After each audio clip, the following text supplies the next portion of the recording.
Hey, this is Josh here with Northwest Remarketing. Today we're going to show you guys how to remove and replace the power connectors on the back of a QFX10000 series card.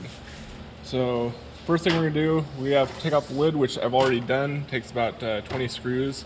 These two screws here you don't have to worry about because it's just a plastic flange here to direct the air.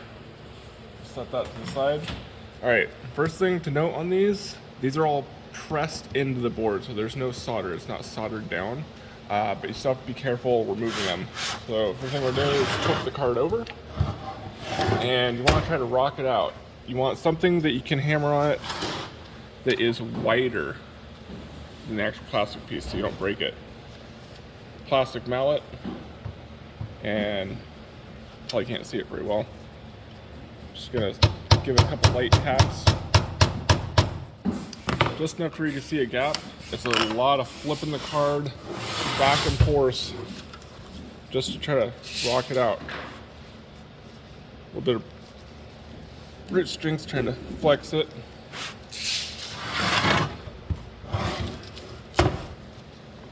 Most important thing about this is don't get frustrated because you will break the plastic and then your part is damaged and no good.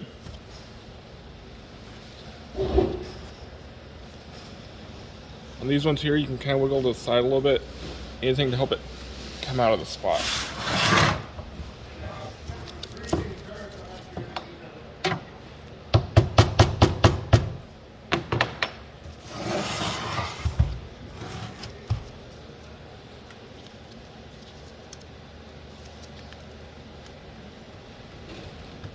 And there you go.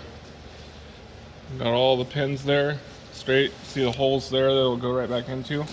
For this particular one, we had a customer who unfortunately I've got damaged shipping, so we're going to remove that piece that we already did, the next one, and this little cluster right here. So we're going to flip it over and start working on that.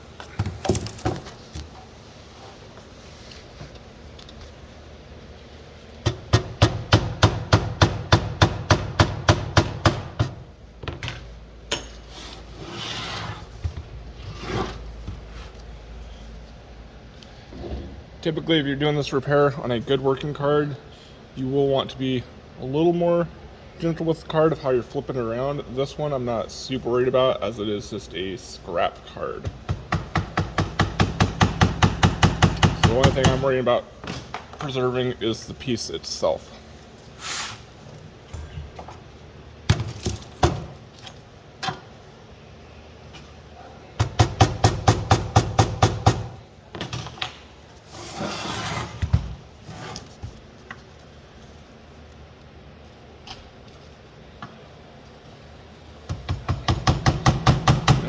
Get these out, it's just working at it side to side. There's no rushing this process or you will break it.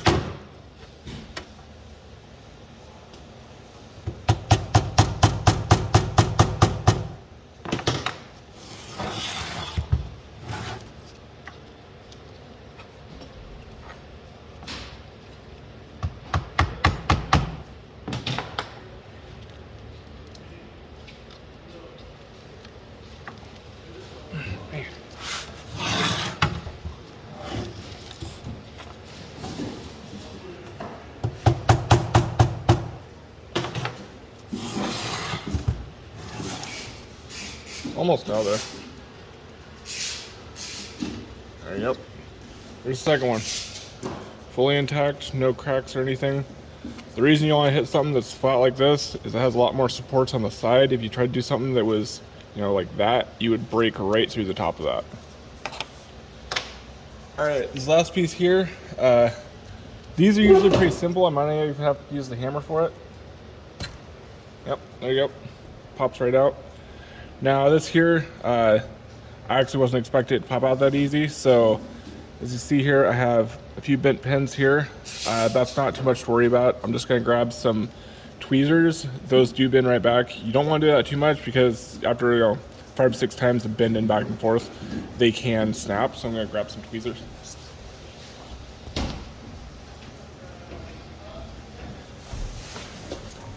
Alright, so all we're going to do with this here is we're going to grab onto them.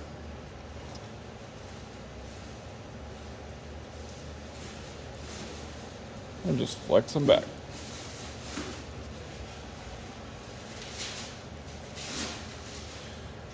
And if this unfortunately does happen to you, it's definitely not the end of the world. If you're worried like, oh no, it's not going to fit in the hole. These are lined up pretty well, so if you line it up over these holes and it doesn't kind of slip right in, then you know that they're not lined up properly.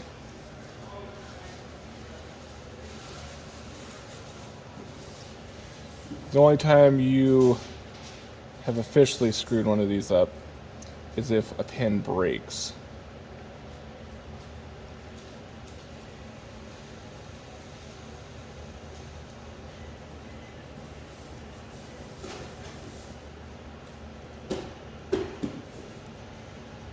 Got a little bit of glue on my tweezers.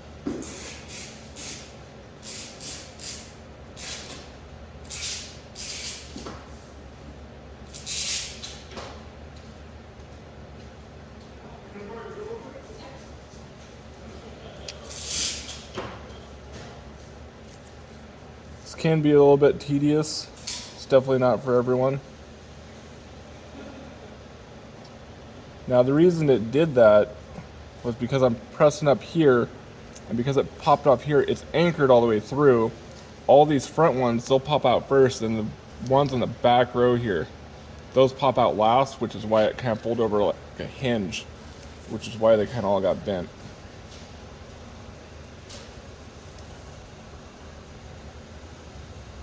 They're going back pretty good.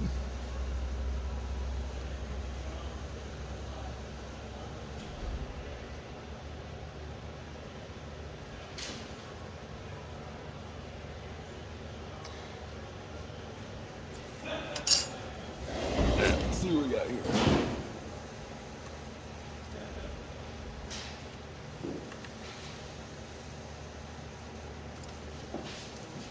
And just like that, slips right back on there. Now, there is another way to remove this. I might do that in another video, but you have a little clip here, and what you would do is you would put a razor in right at the top here and down here and kind of work out, and this cover pops off, and there's individual leaves here. There's about 6 of them, and then those would come off individually from the board.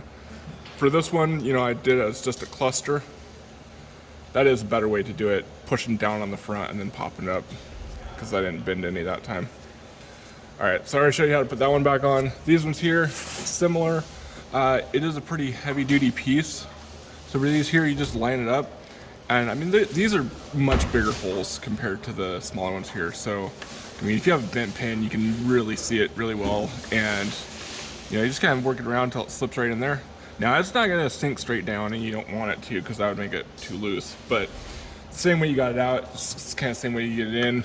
Just gotta carefully tap it here, tap there, and you're just gonna work it all the way back down. Now I am gonna secure this one just so you can see about how hard it is to put these in. Another thing to do, if you're doing this on a good working card, you're gonna want to do it on a stable table. Like I'm working on kind of a wood table, it's not super stable. But you don't want it bouncing around probably as much as this one is. There you go, all the way down. And that's it.